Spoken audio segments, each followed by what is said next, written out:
Okay, well I've still got the video out. I thought I'd just do a little bit more on detailing. Just really these things don't take very long to do.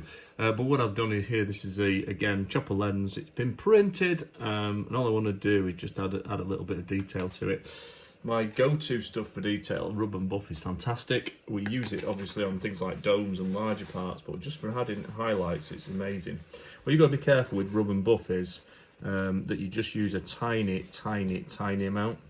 So what I tend to do is put a little bit on a kitchen towel, wipe it, and then just keep wiping it, because, and I can probably show you just on here, is with a little tiny bit on, I'll just show you on here, if you just rub it over, it does actually give you quite a lot on there, and if it clumps up, what you can end up doing is getting too much on the model. So you just want to wipe it all off until it's virtually all gone.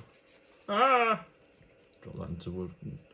That's the only problem with rub and buff. It hits anything, it's a nightmare.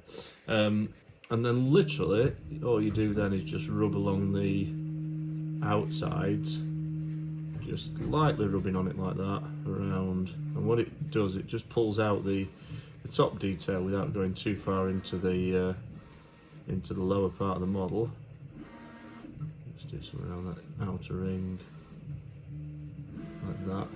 And as you can see there, you don't need a lot at all, but what you end up doing is having a nice little bit of sort of rough, where some of the metal might have worn away, or within the lens it's the different types of metal.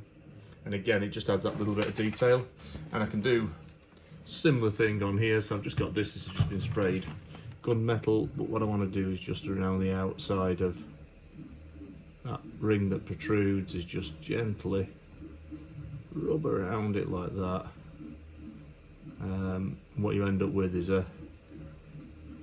just a bit of a two-tone ring on there. What you can also do with rub and buff, which is quite nice, is just use it just around the edges, just on the corners, like that. And again, it's very subtle, but what it's actually doing is just adding what looks like little bits of wear and tear on the edges.